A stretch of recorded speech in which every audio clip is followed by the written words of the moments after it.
What is it like to have a panic attack? Now, I have lived experience of social anxiety and generalized anxiety disorder, as well as various other mental illnesses. So I'm going to answer the question using my lived experience. So this is like purely my perception. And it does help when tackling stigma to have this, because I've often felt that sometimes panic attacks get portrayed, particularly like when they're dramatized on soaps or on TV, as a lot of time people hyperventilate into paper bags, just running around screaming. That is not always the case. It can be very different for each person. For example, when I've had panic attacks, I go very, very quiet, and it's not always, well, in fact, I don't think I've ever had a visible panic attack apart from people that know me and they know me fairly well. They've seen me have one previously to before. I get fast, like a fast heart rate, palpitations. I start to sweat, I get really horrible cold sweat. Sometimes I go pale, but not always. Sometimes I get fast breathing. Sometimes I will talk more quickly. It can be quite subtle, but again, this is not always the case. I tend to go a bit more non-verbal than usual. I kind of withdraw into myself more than go, hey, look, I'm here. No, I'll go the opposite way. I won't like withdraw away from myself, go into somewhere quiet, and just it's more like body language just says go away.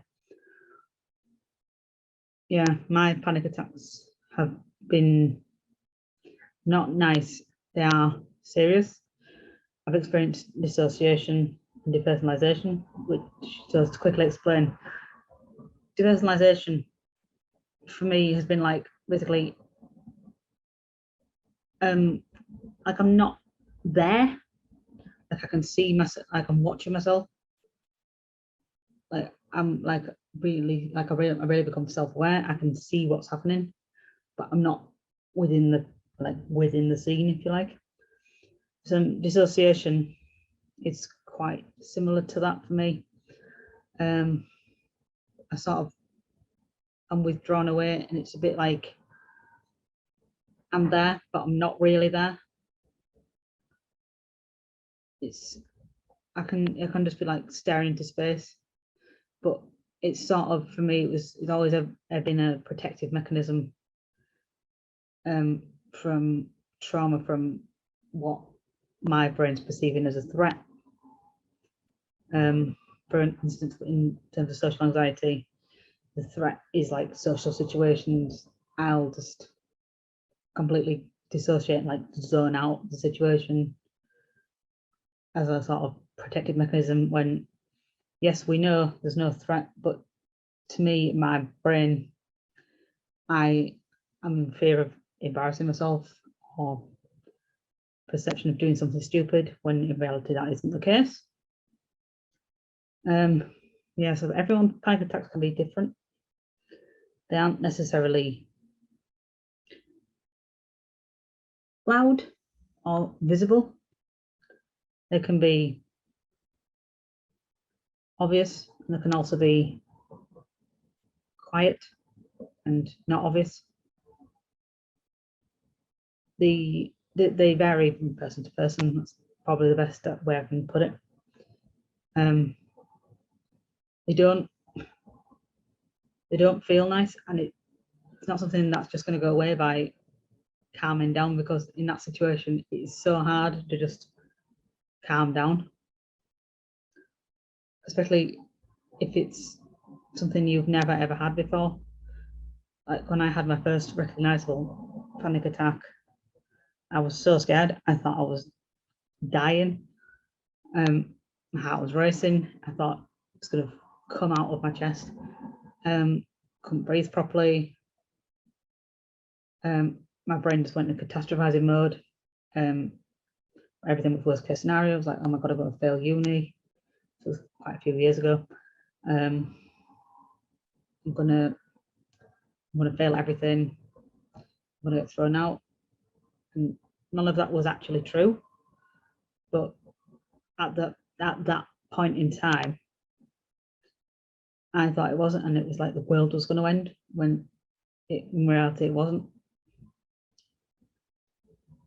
It's panic attacks. Yeah, they are real and they are scary. So some people, and when they have panic attacks, they like people to sit with them, and other people you can just leave them alone. But yeah, it's difficult. But panic attacks are not nice, but they are a very, very real mental health problem, and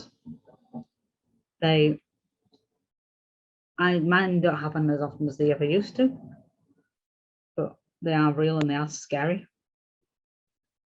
especially when you don't realize that your brain sees a threat. So hopefully, maybe a bit waffly, but I might have answered the question there.